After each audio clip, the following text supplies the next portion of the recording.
Hello, welcome to this week's episode of The Pulse. Now, with Total War Warhammer being only a couple of weeks away, I wanted to take a look at the game a bit more, but as it turns out, it's not the only Warhammer game we're getting.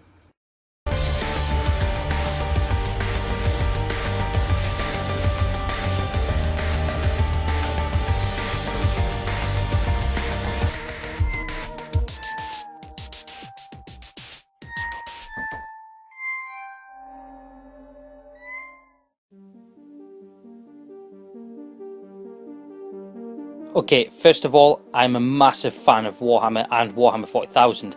I've played both on the tabletop since my early teens. I've met a lot of my good friends in life doing so. I've also played most video games that have released involving Games Workshop's iconic IPs.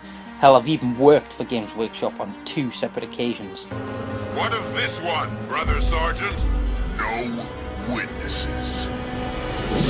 I also love the Total War series, so when I heard that Total War were making a Warhammer game, well, I was pretty interested straight away. Functionally, the game looks like it plays pretty much like any other Total War title, but with added fantastical elements. For the first time, magic will be a component in the game, and it's sure to change the way that battles play out. The game's also going to feature 4 main factions in the vanilla release: the Human Empire, the Dwarfs, Greenskins, and Vampire Counts. Now, the game did cause a little bit of a shitstorm when Creative Assembly announced that the Chaos faction would also be available in the game, but only to those who pre-ordered the game. That's a bit of a dick move, as Chaos is a fan favourite, and many felt that if the army was complete and finished, it should be included for the entire player base. In response to this fan backlash, Creative Assembly haven't exactly done a 180 turn on their decision, but they have said that anyone who pre-orders the game, or who picks it up in the first week of release, will get access to the Chaos faction. Those who aren't early adopters of the game will still have to pay, but at least it's a step in the right direction. With the Total War team working in the Warhammer universe, the game's sure to be a big hit with both tabletop and RTS fans. But there's more. Back in 2004, Relic Entertainment, working alongside THQ, released another RTS game based on Games Workshop franchises. Now, this one in particular didn't involve wizards, magic, or orcs and goblins. Well, it did, but horrific and terrifying future versions of the little buggers. The game I'm talking about is, of course, Warhammer 40,000 Dawn of War, an RTS game that was massively successful, and a lot of people I've spoken to about how they got into the Warhammer hobby have said it was all down to Dawn of War. The game had several expansions: Winter Assault, Dark Crusade, and Soulstorm, and also received a sequel in 2009 that also went on to have its own expansions.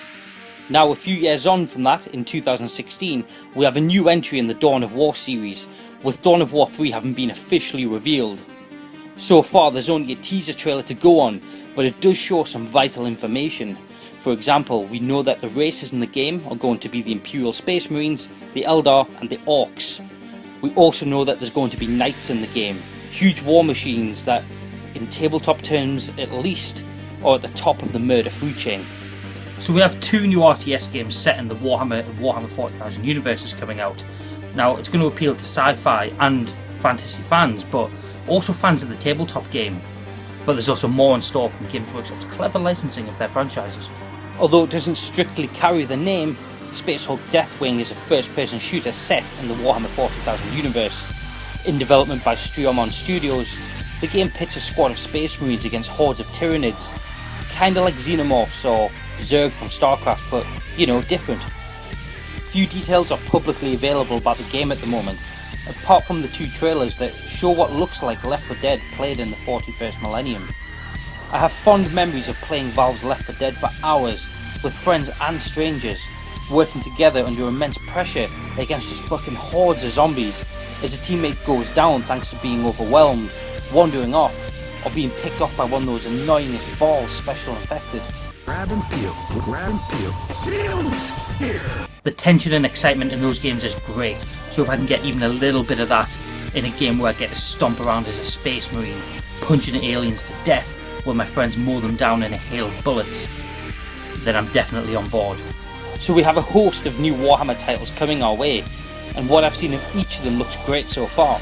I guess we'll have to wait for more information on Dawn of War 3 and Space Hulk Deathwing, but with Total War Warhammer on the horizon, I'm sure we'll have plenty to keep us occupied in the meantime. So what are your thoughts? Will you be picking up Total War Warhammer? Thank you very much for watching this video.